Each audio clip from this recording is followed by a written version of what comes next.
قوتیں جہاں عاجز ہو جائیں پھر وہاں پر وہ اللہ کے نبی کے ذریعے وہ کام ہو جائے تو یہ معجزہ ہے۔ مثال کے طور پر پتھر سے پانی کا نکلنا ناممکن ہے۔ دنیا کے تمام سائنسدانوں کو، ماہرین کو جمع کر لیا جائے اور انہیں کہا جائے کہ پتھر سے پانی نکالو تو کبھی بھی پتھر سے پانی نہیں نکلے گا۔ لیکن اللہ کے نبی حضرت موسیٰ علیہ السلام اللہ کے حکم سے پتھر پر اپنا عصا مارے تو اس سے پانی نکل آئے، یہ معجزہ۔ جتنے بھی انبیاء علیہ السلام اللہ رب العزت نے اس دنیا میں بھیجے، ان تمام نبیوں کے معجزات ایک طرف، ہمارے پیغمبر حضرت محمد رسول اللہ صلی اللہ علیہ وسلم کے معجزات ایک طرف۔ حضور علیہ السلام کی زندگی کا ایک ایک لمحہ معجزہ ہے، لیکن کچھ معجزات اللہ رب العزت نے بہت عظیم الشان عطا فرمائے ہیں۔ ان معجزات میں سے ایک معجزہ ہے معراج۔ معراج کہتے ہیں نیچے سے اوپر کی طرف جانا، یا کم شان والا اپنی بڑی شان والے کی طرف جائے۔ اور جو معراج حضرت محمد رسول اللہ صلی اللہ علیہ وسلم کو اللہ رب العزت نے عطا فرمائی ہے، وہ کسی پیغمبر کو عطا نہیں فرمائی۔ ہر مسلمان کی بھی ایک معراج ہے۔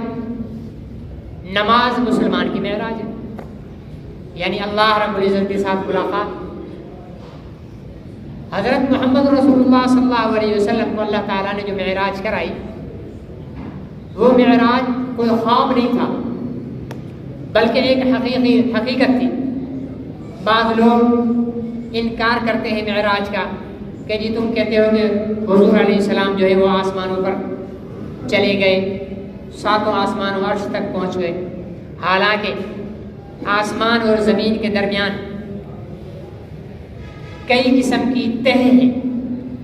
ایک تہ ہے جہاں سے اگر کوئی آدمی گزرے تو جل جائے گا، ایک تہ ہے جہاں سے آدمی اگر گزرے تو جم جائے گا۔ تو اتنی تہوں کے ہوتے ہوئے حضور علیہ السلام کس طرح آسمانوں تک پہنچے؟ تو اس کا آسان جواب یہ ہے کہ وہ تہیں بنانے والا کون؟ اللہ۔ اور حضرت محمد رسول اللہ صلی اللہ علیہ وسلم کو بلانے والا کون؟ اللہ۔ تو جب میں اگر اپنے بہت مکان بناتا ہوں، پھر اس کی مکان کے چاروں طرف حفاظتی دیوار بناتا ہوں، پھر اس کے باہر ایک اور دیوار بناتا ہوں، چوکیدار پہرے دار کھڑے کرتا ہوں کہ بھائی کسی کو اندر نہیں آنے دینا۔ اس کا مطلب یہ نہیں ہے کہ جس کو میں بلاؤں گا اس کو بھی نہیں آنے دینا۔ جب کسی کو میں بلاؤں گا تو وہ تمام جو حفاظتی دیواریں ہیں ان کے دروازے کھول دیے جائیں گے۔ جب اللہ رب العزت نے آسمانوں کی حفاظت کے لیے زمین اور آسمان کے درمیان جو تہیں بنائی ہیں، جب حضرت محمد رسول اللہ صلی اللہ علیہ وسلم کو اللہ تعالیٰ نے بلایا تو وہ تہیں، وہ رکاوٹیں خود اللہ رب العزت نے ختم فرما دی۔ ایک بات۔ دوسری بات یہ ہے، اگر خواب ہو تو پھر تو معجزہ ہی نہیں ہے۔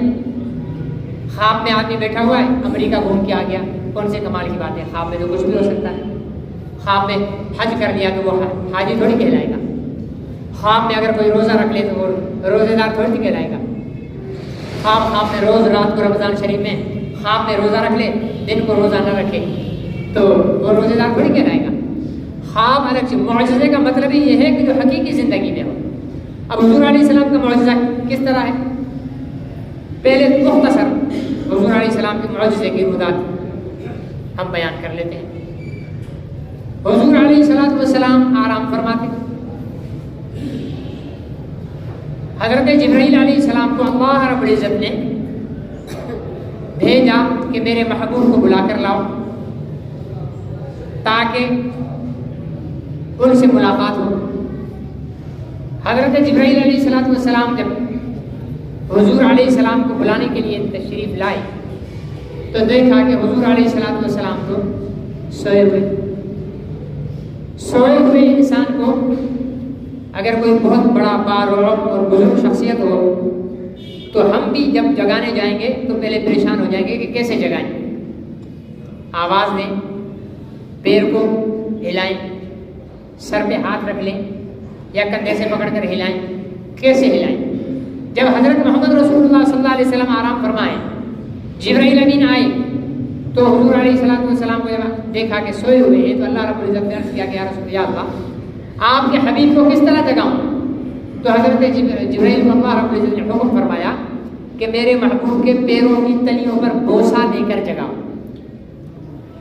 نور کا بوسہ ہے، یہ عام بوسہ نہیں ہے، عام انسان کا بوسہ نہیں، نور کا بوسہ ہے۔ حضور علیہ الصلوۃ والسلام کو جگایا گیا۔ معراج کے سفر کے لیے جو سواری تھی اس کا نام تھا براق، براق سواری تھی۔ اس کی رفتار کیا تھی؟ جہاں اس کی نظر پڑتی تھی وہاں اس کا قدم پڑتا تھا، اتنی تیز رفتار تھی۔ اب یہ جو حضور علیہ السلام معراج پر تشریف لے گئے، پہلے آسمان پر، پھر دوسرے آسمان پر، پھر تیسرے آسمان پر، پھر چوتھے آسمان پر، پھر پانچویں، پھر چھٹے، پھر ساتویں، پھر سدرۃ المنتہا، پھر عرش معلیٰ، پھر اللہ رب العزت سے ملاقات۔ یہ کتنا طویل سفر ہے، زمین سے پہلے آسمان کے نچلے حصے تک۔ یہ چیزیں نا، اس کا یہ ایک نیچے حصہ ہے اور ایک اوپر حصہ ہے، اور اس کی ایک موٹائی ہے۔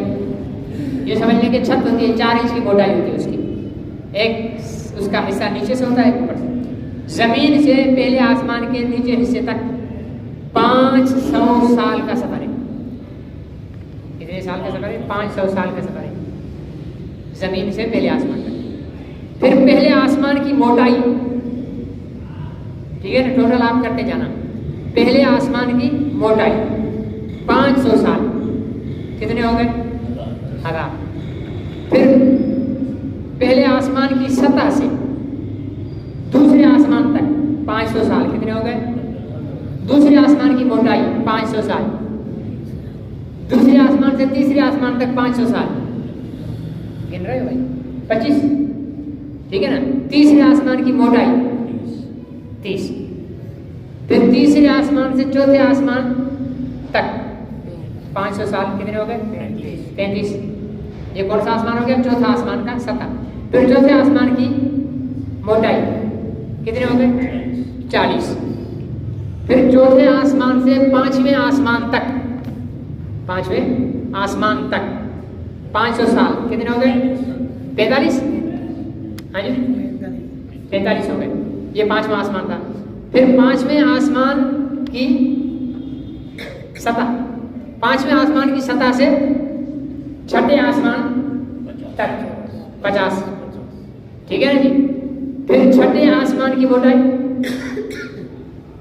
55، پھر چھٹے آسمان سے 7ویں آسمان تک 60، 7ویں آسمان کی موٹائی 65، پھر 7ویں آسمان سے عرش معلیٰ 500، کتنے ہو گئے؟ 70، ٹھیک ہے نا جی۔ تو یہ صرف جانے جانے کا سفر ہے، پھر یہ واپس آنے کا بھی سفر ہے، ہزاروں سال کا سفر ہے، ٹھیک ہے نا جی۔ اور پھر اس میں صرف یوں نہیں ہے گئے اور واپس آئے، پہلے آسمان پر جس نبی سے ملاقات ہوئی ان سے سلام کیا، حال احوال پوچھا، پھر دوسرے آسمان پر جو ملائکہ ہیں ان کو جبرائیل کہتے ہیں کہ دروازہ کھولو، وہ کہتے ہیں کون؟ کہنے لگے کہ میرے ساتھ پیغمبر علیہ الصلوۃ والسلام ہیں۔ تو فرشتے پوچھتے ہیں کہ ان کو بلایا کیا ہے؟ تو جبرائیل کہتے ہیں کہ ہاں ان کو بلایا گیا۔ پھر دروازہ کھولتا ہے، پھر اہلا و سہلا مرحبا، پھر وہاں جو انبیاء علیہ السلام ہوتے ہیں ان کے ساتھ ملاقات ہوتی ہے۔ پھر ہر آسمان پر اس طریقے کے ساتھ دروازے کھلوائے جاتے ہیں اور آخر پہنچتے اور یوں عرش معلیٰ تک۔ پھر وہاں سے واپس آ کر مسجد اقصیٰ میں تمام انبیاء علیہ السلام کی امامت کراتے ہیں، ٹھیک ہے نا جی۔ جبرائیل اذان دیتے ہیں، تمام نبی کھڑے، حضور علیہ السلام بھی کھڑے، پھر جبرائیل ہی حضور علیہ السلام کا ہاتھ پکڑ کر مصلی پر کھڑا کرتے ہیں، اور پھر حضور علیہ السلام تمام نبیوں کو امامت کراتے ہیں۔ پھر وہاں پر جو اللہ رب العزت سے ملاقات ہوئی وہ تمہیں بہت دفعہ بیانات میں بتا بھی چکا ہوں، یہ جو تحیات للہ والصلوات والطیبات والسلام علیک ایھا النبی ورحمۃ اللہ وبرکاتہ، یہ تحیات جو ہم پڑھتے ہیں یہ پورا اللہ کے ساتھ وہاں پر ہم کلام ہے۔ حضور علیہ السلام جیسے کوئی بندہ آئے گا تو پہلے وہ سلام کرے گا نا، حضور علیہ السلام اللہ رب العزت کی دربار میں حاضر ہوئے تو فرمایا کہ تحیات للہ والصلوات والطیبات، جانی مالی بدنی عبادتیں آپ کے لیے ہیں، پاکیزگیاں آپ کے لیے ہیں، تمام حمد آپ کے لیے۔ تو اب اللہ رب العزت جواب دے رہے ہیں السلام علیک ایھا النبی ورحمۃ اللہ وبرکاتہ، سلام ہو آپ پر یہ خاص نبی، اور اللہ کی رحمت بھی اور اللہ کی برکت بھی ہو۔ تو حضور علیہ السلام پھر کیا جواب دیتے؟ السلام علینا، وہ فرماتے السلام علیکہ، تم پر سلام۔ حضور علیہ السلام فرماتے السلام علینا، یعنی ہم پر سلام۔ کیا مطلب؟ اپنے گناہگار امتیوں کو وہاں پر یاد کرتے ہوئے فرمانے کہ السلام علینا، ہم پر سلامتی ہو، وعلی عباد اللہ الصالحین، اور آپ کے نیک بندوں پر بھی ہو۔ اشہد ان لا الہ الا اللہ، یہ سارا اللہ اور اللہ کے رسول کی وہاں پر ملاقات ہے۔ دنیا میں دنیا والی آنکھوں سے اللہ رب العزت کو صرف حضرت محمد رسول اللہ صلی اللہ علیہ وسلم نے دیکھا ہے، باقی کسی نبی نے بھی اللہ کو ان آنکھوں سے نہیں دیکھا ہے۔ جب جنتی جنت میں ہوں گے تو اللہ رب العزت کو جنت والی آنکھوں سے اللہ رب العزت وہ جنتیوں کو قوت دیں گے کہ اللہ رب العزت کا دیدار کیا جا سکے، ورنہ اللہ کا دیدار کرنا کتنا مشکل ہے۔ حضرت موسیٰ علیہ السلام نے عرض کی کہ اللہ میں آپ کو دیکھنا چاہتا ہوں، اللہ رب العزت نے فرمایا کہ آپ نہیں دیکھ سکتے۔ جب زیادہ اصرار کیا تو اللہ رب العزت نے فرمایا کہ ٹھیک ہے یہ پہاڑ ہے، اس پہاڑ پر میں اپنے نور کی تجلی ڈالتا ہوں، اگر آپ نے تجلی کو دیکھ لیا اور پہاڑ سلامت رہا تو مجھے بھی دیکھ سکیں گے۔ فلما تجلی، جب اللہ رب العزت نے اپنے نور کی تجلی ڈالی پہاڑ پر تو کیا ہوا؟ پہاڑ ریزہ ریزہ ہو گیا، موسیٰ بے ہوش اٹھ کر توبہ کرنے لگے، یا اللہ آئندہ کے بعد میں کبھی بھی ضد نہیں کروں گا کہ آپ کو دیکھنا، اتنا مشکل ہے اللہ کو دیکھنا۔ لیکن حضرت محمد رسول اللہ صلی اللہ علیہ وسلم کی شان ہے کہ اللہ رب العزت نے اپنا آپ حضرت محمد صلی اللہ علیہ وسلم کو دکھایا، پھر صرف دکھایا نہیں بلکہ ہم کلام ہوئے، سلام ہوا، اور پھر جب کوئی کسی کے پاس مہمان بن کر جاتا ہے تو کوئی پھر اس کو تحفہ گفٹ بھی دیتے ہیں، ٹھیک ہے، کوئی گفٹ دیتے ہیں۔ جو سخی لوگ ہوتے ہیں، ٹھیک ہے نا جی، جو سخی لوگ ہوتے ہیں وہ گفٹ بھی دیتے ہیں مہمان کو۔ تو اللہ رب العزت سخیوں کے بادشاہ، ان کے پاس حضرت محمد رسول اللہ صلی اللہ علیہ وسلم تشریف لے گئے، ملاقات ہوئی، تو اب اللہ رب العزت نے گفٹ دیا، ایک تحفہ دیا۔ کیا تحفہ دیا؟ 50 نمازیں۔ کتنی نمازیں؟ 50 نمازیں۔ جب بڑی خوش خوشی تحفہ لے کر آ رہے تھے تو حضرت موسیٰ علیہ السلام نے فرمایا کہ اللہ کے حبیب، یہ 50 نمازیں لے کر آپ بڑے خوش خوشی جا رہے ہیں، یہ میرا تجربہ ہے کہ آپ کی امت 50 نماز نہیں پڑھ سکے گی، آپ اللہ سے ریاض کروائیں۔ تو مختصر ریاض کرتے کرتے ہر 5 پر چکر لگاتے، ہر 5 پر چکر لگاتے، 5 کم ہوتی گئی، حتیٰ کہ جب 5 لے گئی تو حضرت موسیٰ علیہ السلام نے پھر عرض کی کہ اللہ کے حبیب آپ بھی واپس جائیں، یہ 5 بھی نہیں پڑھ سکے گی۔ تو حضور علیہ السلام نے فرمایا کہ نہیں، اب مجھے حیا آتی ہے کہ میں اس سے زیادہ کمی کراؤں۔ تو اللہ رب العزت نے پھر فرمایا کہ میرے محبوب تعداد تو کم کر دی ہے لیکن ثواب کم نہیں ہوگا۔ 50 دی تھی، ثواب 5 پر 50 نمازوں کا ہی ملے گا، یعنی نمازوں کا وزن ہلکا کر دیا ہے لیکن اجر وہی رہے گا، ٹھیک ہے نا جی۔ تو ہم یہ جو 5 نمازیں پڑھتے ہیں نا، ہر نماز پر 10 نمازوں کا ثواب ملتا ہے، تو کتنی ہو گئی؟ 50 ہو گئی، 50 نمازوں کا۔ لیکن ہم کتنے نکمے ہیں کہ وہ 5 نمازیں بھی، حالانکہ حضور علیہ السلام نے فرمایا کہ نہیں اتنی مجھے توقع ہے کہ میری امت یہ پڑھ لے گی۔ پھر حضور علیہ السلام نے نماز کی ترغیب اور تعلیم بھی دی کہ میری امت نماز پڑھے گی۔ یہ لے کر انبیاء علیہ السلام کی امامت کرا کر آپ جب واپس تشریف لائے تو کتنے دن لگے؟ چند لمحات لگے۔ کتنے لمحات لگے؟ حضور علیہ السلام کمرے سے اپنے مکان سے نکلے تو دروازے کا کنڈا کھولا۔ آج کل تو یہ لاک آ گئے، اسپیشل پرانے زمانے میں کنڈے لٹکتے تھے، زنجیر ٹائپ کے ہوتے، اس قسم کے، اس کو کھولا، آپ باہر نکلے، وضو فرمایا۔ پھر جس جگہ آپ سو رہے تھے، ابھی اس جگہ ٹھنڈی ہوگی، جہاں ہم بیٹھے وہ جگہ گرم ہوگی۔ حضور علیہ السلام جس جگہ آرام فرما رہے تھے وہ جگہ سونے کی وجہ سے گرم۔ حضور علیہ السلام فرماتے کہ یہ سارا سفر، ہزاروں سال کا سفر میں کر کے جب واپس آیا تو دروازے کا کنڈا ہل رہا تھا، وضو والا پانی بہ رہا تھا اور بستر گرم تھا۔ اتنی چند، یہی تو معجزہ ہے نا کہ جو چیز ناممکن ہے، ممکن ہی نہیں ہے، وہ چیز ہو رہی ہے۔ حضرت حضور علیہ السلام نے صحابہ اکرام کو اہل مکہ کو بتایا کہ جس طریقے سے میں معراج کر کے آیا ہوں، تو کافروں نے مذاق اڑانا شروع کر دیا. تو کافروں نے مسجد حرام سے مسجد اقصی تک 1 مہینے کا سفر ہے، سب سوار ہو کر اس دور کی سواری کے ساتھ 1 مہینے کا سفر ہے. تو وہ کہہ رہے ہیں کہ ہم تو یہ مسجد اقصی سے مسجد حرام سے مسجد اقصی تک کا سفر نہیں مانتے. آپ کہتے ہیں کہ ہم 7 آسمانوں سے عرش معلیٰ سے اللہ سے ملاقات کر کے بھی واپس آ گئے، اور وہ اتنی گھڑی میں نہیں مان رہے. ابو جہل کو ذہن میں آیا کہ چلو ابو بکر جو ہے وہ بڑے حامی بنتے ہیں اور کہتے ہیں کہ میرے نبی سچے ہیں. یہ بات ابو بکر بھی نہیں مانے گا. بھاگا ابو بکر کے بعد ابو بکر سے کہا کہ بھائی کیا یہ ممکن ہے کہ ایک آدمی ایک رات میں مسجد حرام سے مسجد اقصی تک ہو کر آئے؟ حضرت ابو بکر نے فرمایا کہ نہیں. اچھا یہ ممکن ہے کہ 7 آسمانوں سے گھوم کر واپس آئے؟ فرمایا کہ نہیں.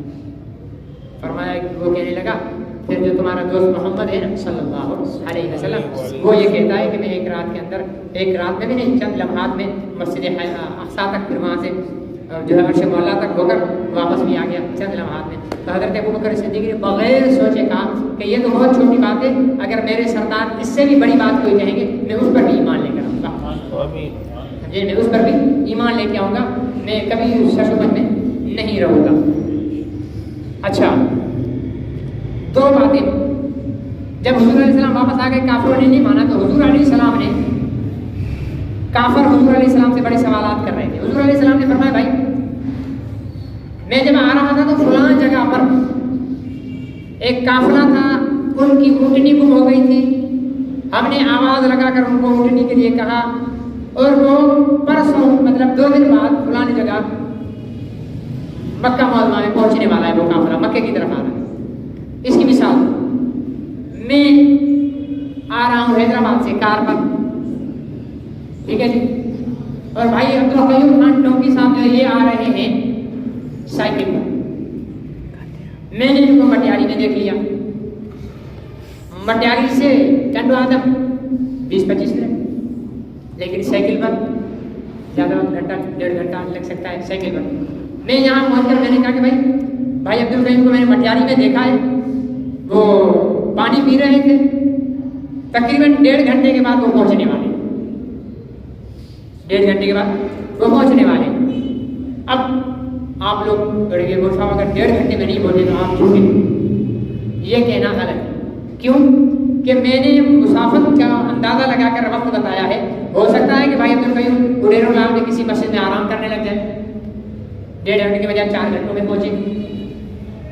تو یہ گٹھان باندھ دینا کہ 1.5 گھنٹے میں مولوی صاحب پہنچے تو سچے ہو، نہیں تو جھوٹے ہو، یہ ناجائز ہے. لیکن کافروں نے اس چیز کی گٹھان باندھ دی کہ جی آپ نے 2 دن کے بعد کہا ہے کہ سورج غروب ہونے سے پہلے پہنچیں گے. اگر وہ قافلہ پہنچ گیا تو آپ سچے، اگر قافلہ نہیں پہنچا تو آپ جھوٹے. نعوذ باللہ. اب وہ دن آیا، تمام کفار پہاڑوں پر چڑھ کر اب انتظار کر رہے ہیں کہ کب وہ قافلہ آئے. سورج غروب ہونے کو ہو گیا، لیکن ظاہر ہے کہ اللہ رب العزت کے حبیب نے جو بات کی ہے اس کو سچا کرنا تو اللہ رب العزت لازمی اس کو سچا کریں گے. بالآخر دھند اٹھی، گرد و غبار اٹھا، اندازہ ہوا کہ قافلہ ہے مکہ مکرمہ میں پہنچ گیا. لیکن جن کے مقدر میں ایمان تھا وہ مان لیا، جن کے مقدر میں ایمان نہیں تھا نہیں مانا. ابو جہل بدبخت نے ایک اور بات کر دی، کہنے لگا اچھا جی آپ مسجد اقصی گئے تھے؟ حضور علیہ السلام نے فرمایا ہاں میں نے وہاں امامت کرائی نبی.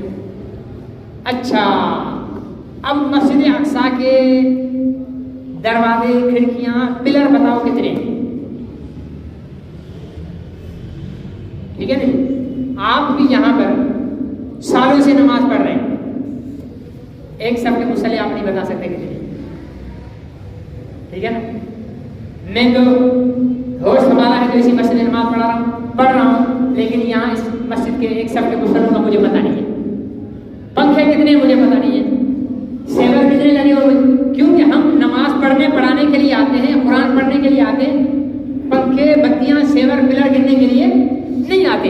حضور علیہ السلام نے ایک نماز پڑھائی ہے انبیاء کو.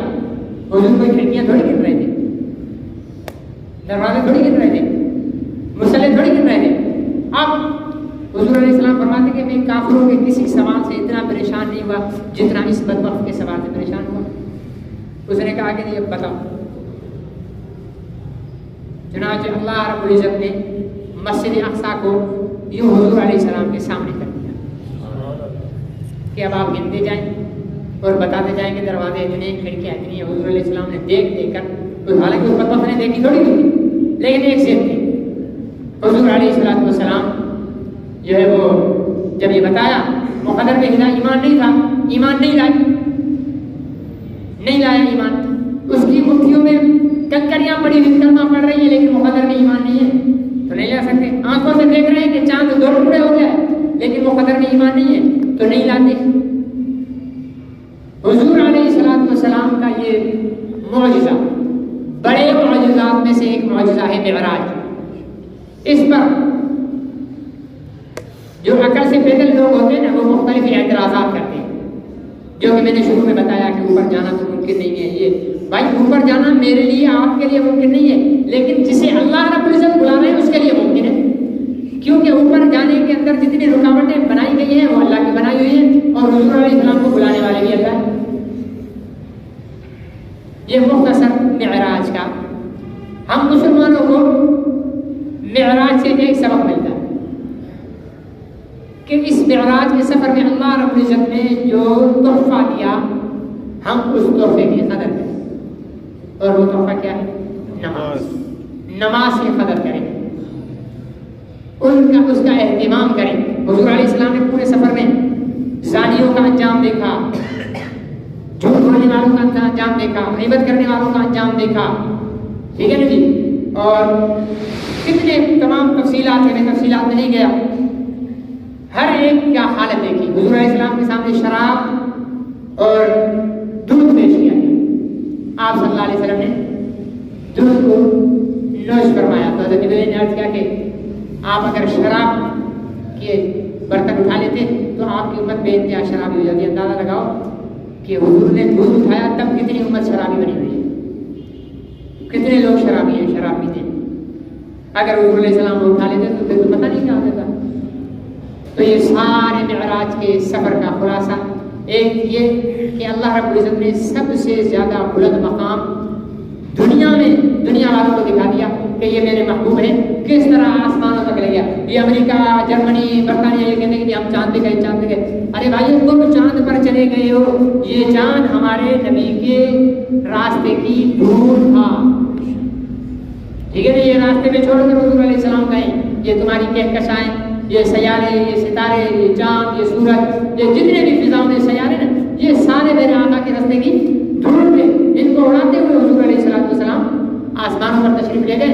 دنیا آج چاند پر پہنچ کر فخر کر رہی ہے.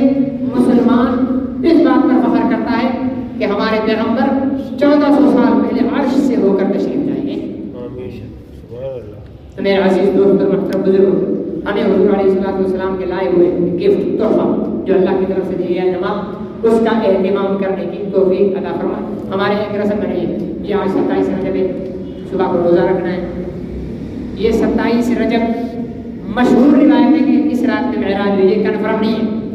بعض روایت میں آتا ہے 15 شعبان کو معراج ہوئی ہے, بعض میں آتا ہے کہ 27 رمضان کو معراج ہوئی ہے. مختلف بہت ساری روایات ہیں, یہ کوئی کنفرم نہیں ہے لیکن مشہور ہے کہ اس رات کو معراج. بس یہ تو ہے کہ اس رات کو معراج ہوئی ہے لیکن اس رات کے لیے کوئی الگ سے عبادت صحابہ کرام نے کی ہو, ٹھیک ہے نا جی. اگلے دن روزہ رکھا ہو, ایسا کوئی بھی تاریخ اسلام کے اندر نہیں ملتا.